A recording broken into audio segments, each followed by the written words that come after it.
Indaba eqale ekufaka isithombeni sokuthi le video elandelayo imayelana nani.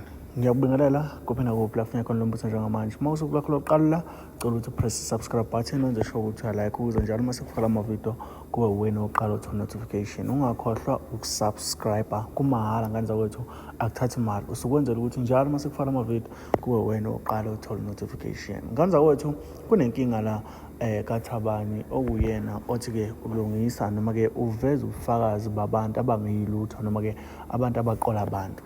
Lokho kugcine kwenza ukuthi egcine ekhuluma noLonikhe kugcine kudonsiswana ngamagama. Lokho kwenza abantu abaningi bababazi isenzo sakhe-ke uThabani ukuthi-ke hawu kungani egcina enza lezi zinto, kanti-ke abanye bayayijabulela into asuke eyenza. Ngani zakwethu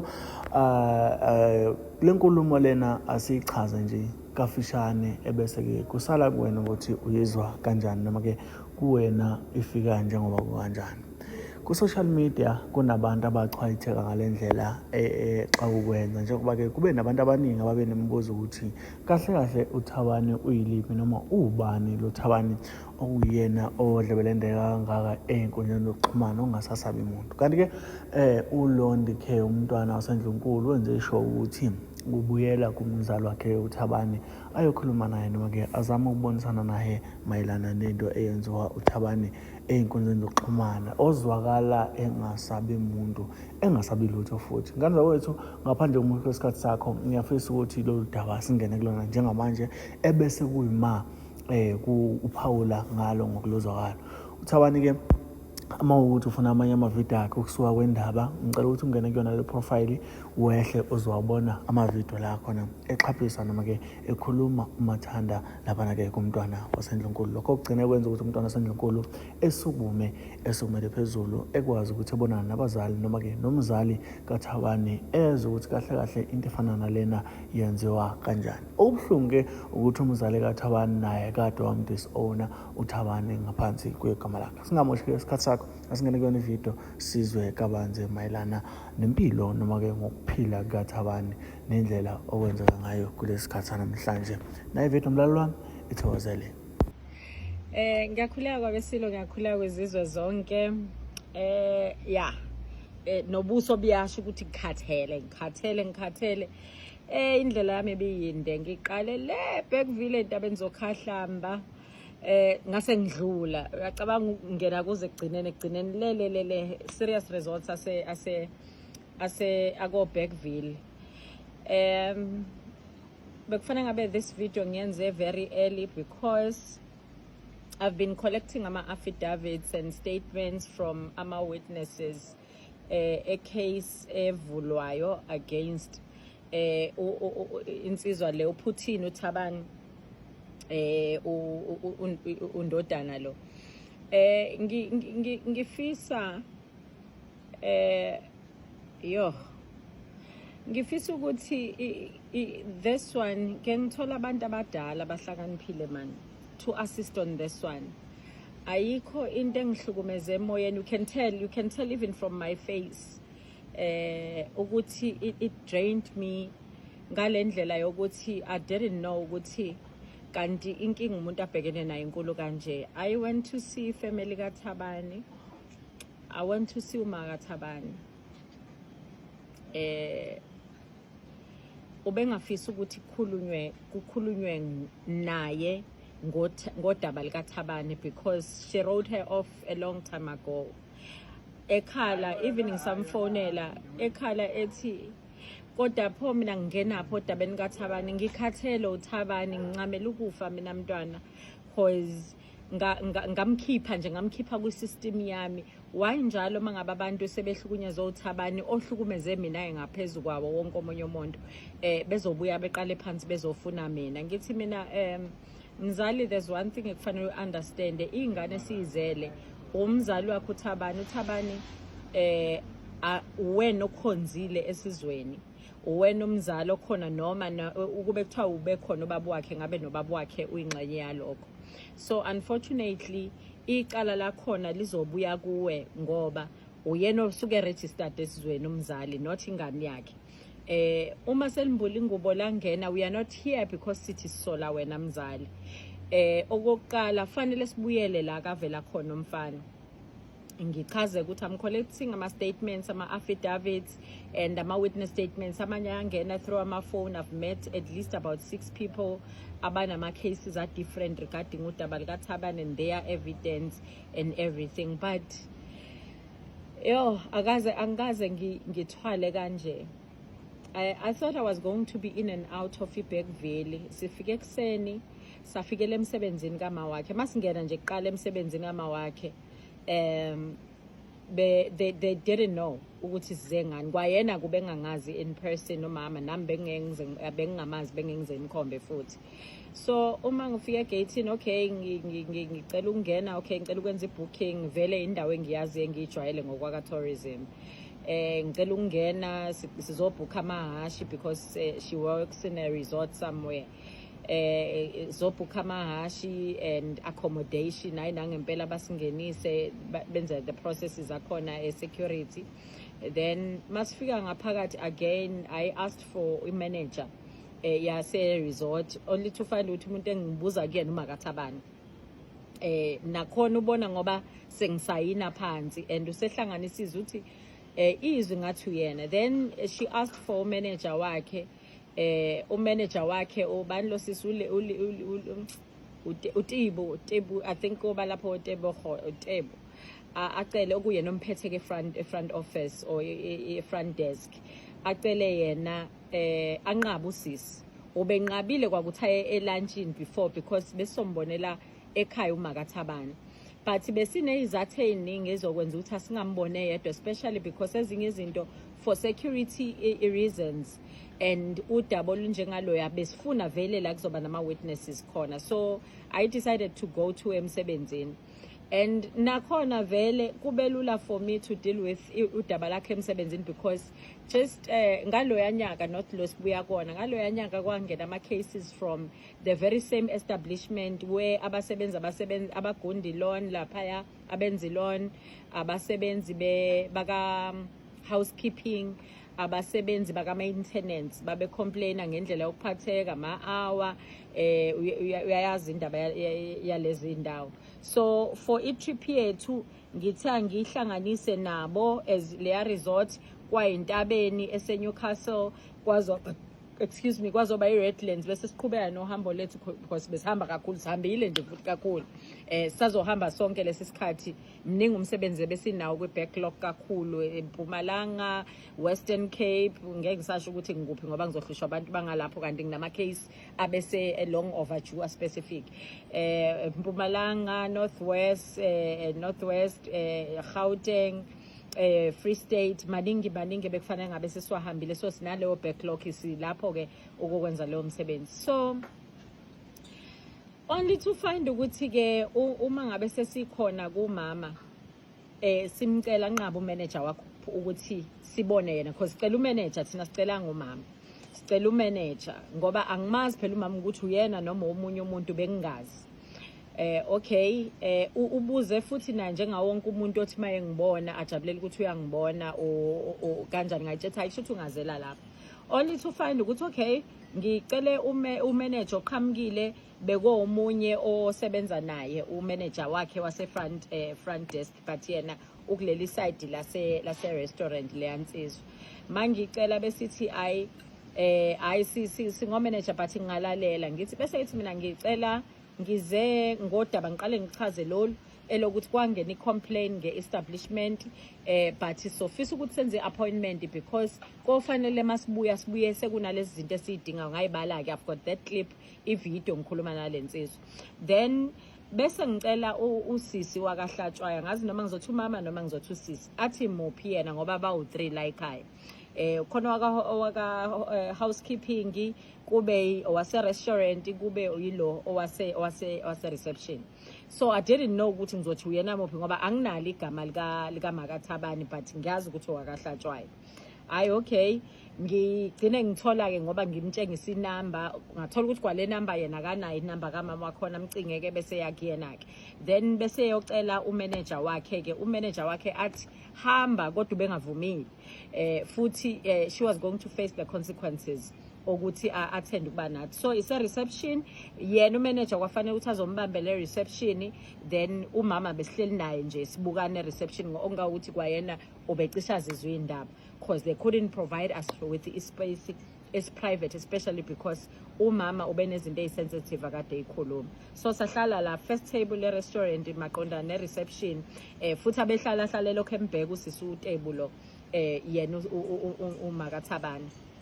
Hayi okay, ngichaze ngumntwana ulondiwe kanje athi kodwa mama bengishilo ukuthi ngicela nje indaba kaThabane ngikhipheni kuyona, because kwamina ngiyivictim yezinto ezenziwa uThabane. Ngithi mina isizathu sokuthi ngize ileze ngichazile ukuthi ingane inomzali, umzali sirefeywe kuwe, sarefeya kumalume ekuthiwa uBig Zulu.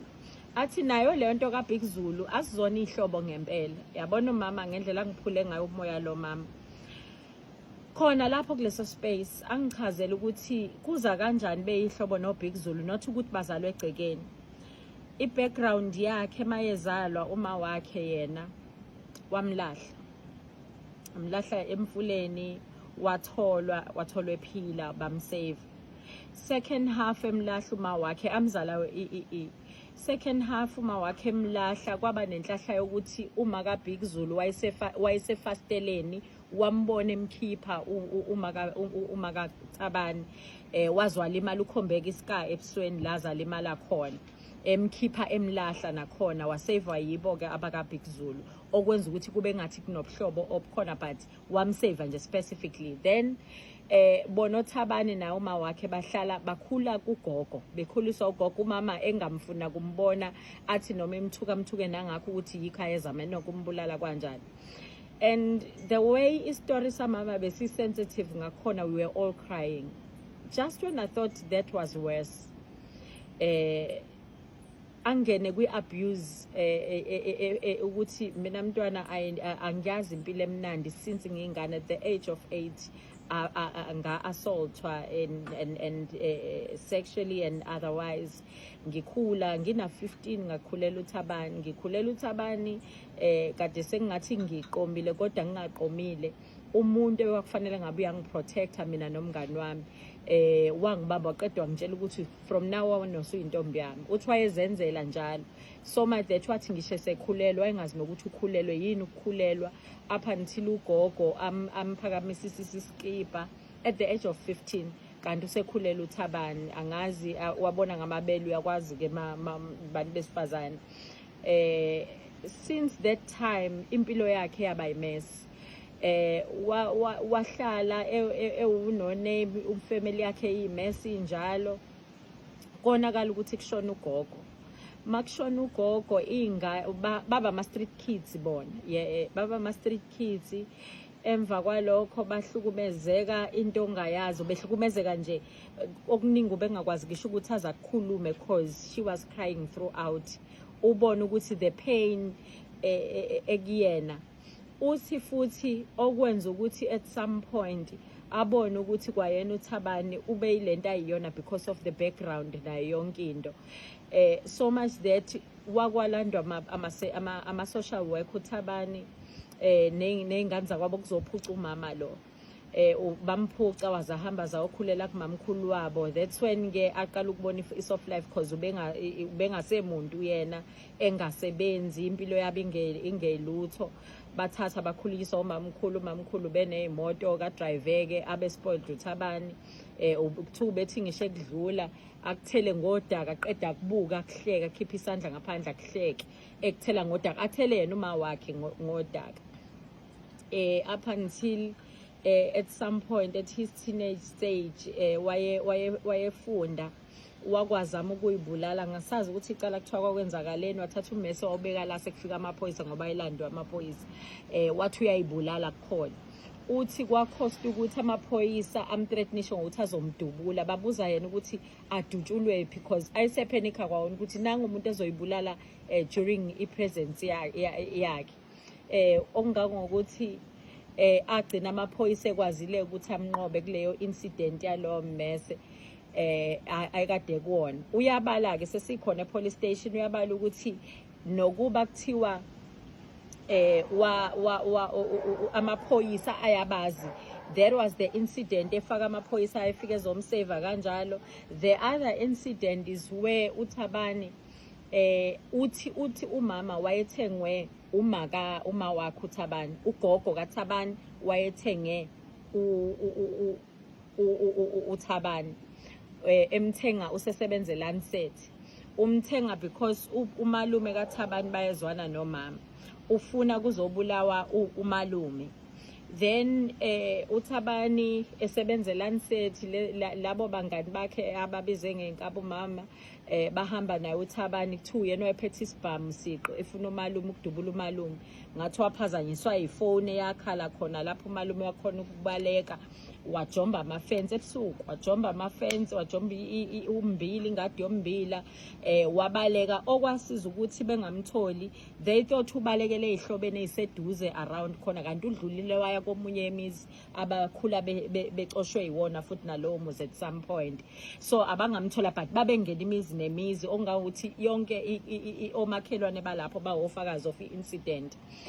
Nomama umama la aphumela kuyena, unfortunately kunesifo khona besingakwazi ukuthi siye khona. Besides umama ubengafuni kuthiwa ngena abanye abantu, uthi ngiyakwazi ukuyimela inkinga yami, to a point where athi wagcina exoshwa uThabani kaLancet, exoshwa esebenza kunjalo because bona laba abantu bakhe ekade kuyinkabethe uma wakhe uThabani, uma kaThabani, zagcina zimphuca imoto emsebenzini, angazi ayoga ngaphi, kwakhona wayesexoshwa ke emsebenzini khona kaLancet. Uthi since that day uThabani azaphinda abe right empilweni, so much that ubehamba ke hlala ke la hlala khona, sekuba nezikandali zakhona. Uthi wakwangumangaza eseyipostile thu sefile yena, abantu bakhala nomndeni ufuna ukukhulumisa lolo daba, wathi hey ngiyeke uThabani, akho Thabani ofile la. Bafethu ngingabala lapha nakushona ilanga, uyakwazi ukuthi ubuze ubuhlungu uzusikwe uzumsiko ngendlela lo mama bekhala ngakhona behlukumezeke ngakhona. Azabuye ngisho emsebenzini, athi kwasemsebenzini ayithi ngiqala ukusebenza, ngathi uqala ukusebenza 2018 khona noma 2012, and ubebuye emgwaqeni at the time. Since that day akaze azothathiswa umuntu serious, she's bullied emsebenzini so much that ubekhala kwakhona ukuthi njengoba usuka mntwana la ngizoqeda ngixoshwe, njengoba enqaba umanager wami akekho umuntu ongangifuni njengalo sisi, selokhu ekhona uyangihlukumeza. Ngithi mina ukuhlukumeza makwenze njani? Apparently kunomngani wakhe umanager okuyena obesebenza reception noma kaThabani, lo sisi lo kwathi kuzoshaya something to 2 ekuzongena ngawo makaThabani ade khona yena lo sisi reception, kukhokha ama-guest ebhukha amahashi, akhokha u-750, kanti usezophuma lo sisi. Kusho ukuthi abona ukuthi hayi ngoba wafikile ama-guest, usisi athatha imali ayifake esikhwameni ahambe, angene umakaThabani, kanti uzothetha usuyophuma egeyithini yena lo sisi ucolleague wakhe, nanka ama-guest asesemahashini. Lo obasiza emahashini acela ama-receipts, ama-guest awana ama-receipts, athi lo sisi bafakeni emahashini, athi lo sebenza emahashini cha phela kufuneka i-evidence, athi hayi uzoyithola, akaqhubeka abagibeze. Kusho ukuthi bagibele kamahashi lawo, lingene icala azayikhokhe ngakusasa, ariphothe-ke umakaThabani ukuthi kunenkinga kanje. Nakhona wenziswa ukuthi uyayazi incident, thank you, where omunye waxoshela ukuthi kuduka u-50 futhi nakhona isitori esijustifyekayo salo 50 ukuthi uthathe kanjani, but hayi ukuthi uthathe kanjani, kwawona ukuthi ushonephi. So ubuza ukuthi isono sami, because ugcine lo sisi lo manager wakhe uLebu lo esimficile uBantebu lo esimficile ugcine emzonda so much that isifika thina kwathina izolo nje kuvele for the past 2 weeks usisi u-illtreatekile, kuthi ucabanga ukuthi uspecial kwakhona kuthiwa besiyaphi thina namhlanje ke thina besiyaphi. Uyasho usisi ukuthi mina angibazi nokuthi bebezoyaphi, mina i-appointment abayenzile after 2 ekhaya bengingazi ukuthi bazofika emsebenzini.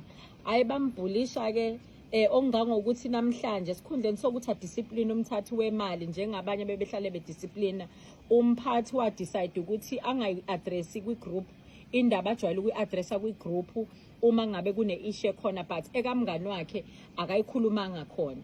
Futhi yakhokhwa ngakusasa leyo mali sikhokhwa uye lo mngani wakhe, nakhona ekubonakala ukuthi wayebhize ephithiza okungazi ukuthi why imali angayifakanga esafini, yet she even claimed ukuthi wayefake kwi-safe imali and nokhiye kwathi ukhiye wokuvula wukho. So lo mngani wakhe lo umanager uLebo has been covering for lo mngani wakhe lo ntshontshe imali, ngoba phela wayentshontshile leyo mali yabelungu. Is been covering for yena. Icala ke lika Makathabane lokuthi why did she report it kushuthi ngoba phela naye kwakufanele aphume kuleyo nkinga ngoba uyena wayengena emsebenzini, ama guest afika ngesikhathi sakhe sokuthi kusetshenzwe. Kuyabe Seliyana kuyabe ke njengoba sikhona ke namhlanje uyabizwa ke ubephuma emsebenzini no2 cause bengimlindile. Okay, uma bezwa ke kubuzwa indaba yokuthi bebeyaphhi laba abantu bebefikile, uthi no bebeze kimi for i-incident cause kutholakala ukuthi ngicishe ngayibulala. Ubezama ukuyibulala, akasaqali ke nokho ke ngokuchaza kwakhe at some point wazama ukuyibulala again. So ubezama ukuyibulala cause abantu they keep on telling yena ngoThabani and so njoba sefikile ke nje thina kwenze izinto zawe, but yena wakwazi ukuthi abhoboka agcine ekhuluma ngoba uke wathreatenisha nje, wakhala police station ngoba ngisuke naye emsebenzini saya kwakhe ngathola omakhelwane bakhe saqeda saya we umbrella bamba